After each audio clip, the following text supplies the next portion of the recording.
3 officials were suspended by the Northwest Department of Health over allegations that they refused to give COVID-19 vaccines to black people and then went on to vaccinate their friends and families. An investigator will be appointed to probe the allegations against the sub-district manager, the nursing manager and nurses at the Delarayville Community Health Centre. Joining me now is Northwest Health MEC, that's Madoda Sambatha.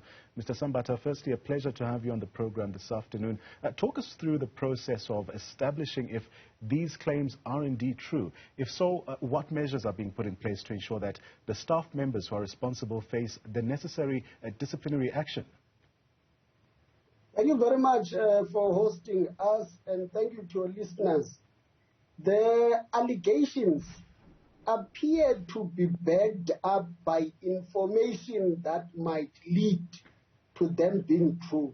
The reason you find me saying appear and saying might, it's because I must not say anything here that can be used in the hearing as a defense by the affected individuals.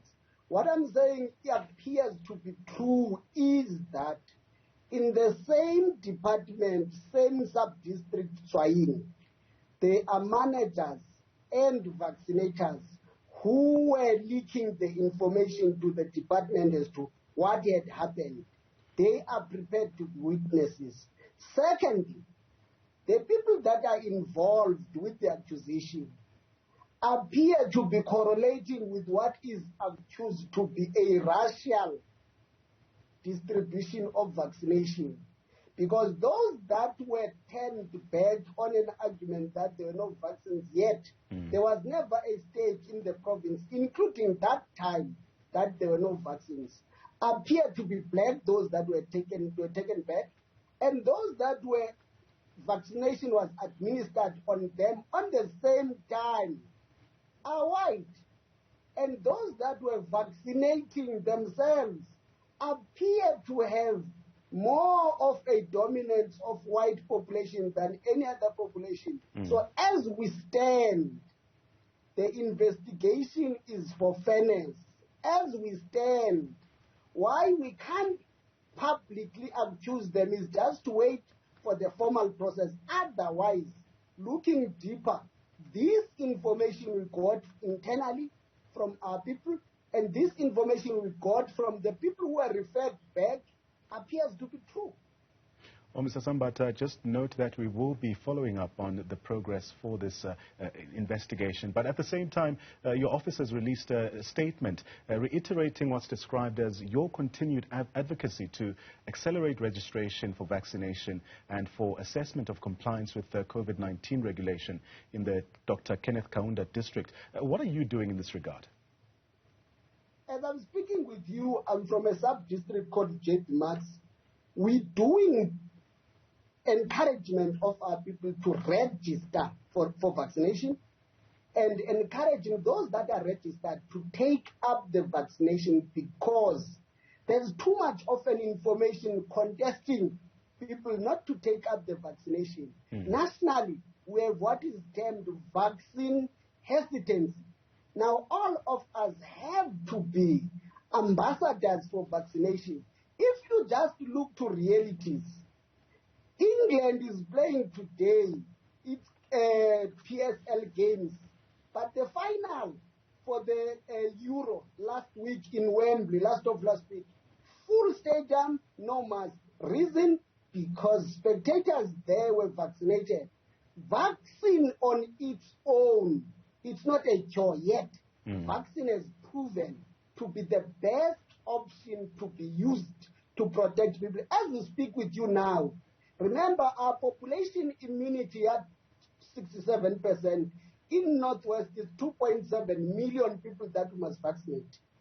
As we speak, we've vaccinated more than 480,000 as we speak.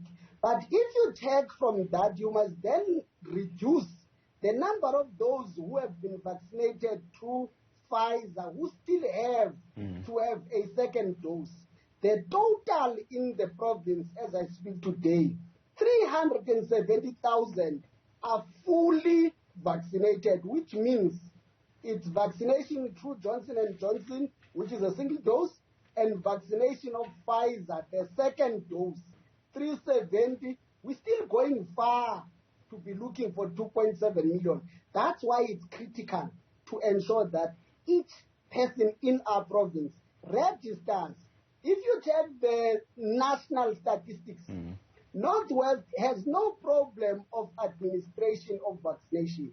Its only problem is that it has a lower number of people who are registered in all categories. So this vaccine hesitancy has catched us up on registration. Otherwise, those that register, 90% of them, they register and then they take up the vaccine. We must then go back and mobilize more to be registered so that we distribute vaccine to more, because there's capacity to administer and distribute vaccine in our province. I want us to expand on this last point that you're making about vaccine hesitancy. How would you say the provincial vaccination program is being received by the residents? Provincially, yes, the vaccination program is received well by residents. The issue that we have identified in Aftermath that proves that residents are ready for vaccination.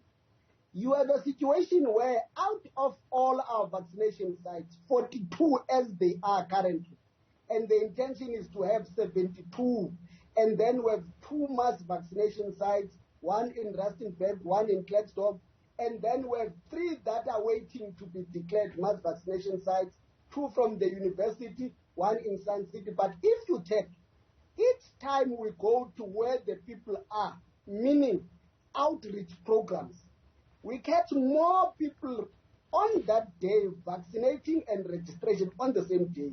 But if you expect them, though there's transport, to go to vaccination site, there's an element of not being prepared to move between where people stay and where vaccination sites are. That's why we're now changing our strategy to be that the vaccine must go to where people are. So more of our programs must be outreach to ensure that we go to where people come out, because it's proven that when you go to them and have an outreach, they do come in numbers.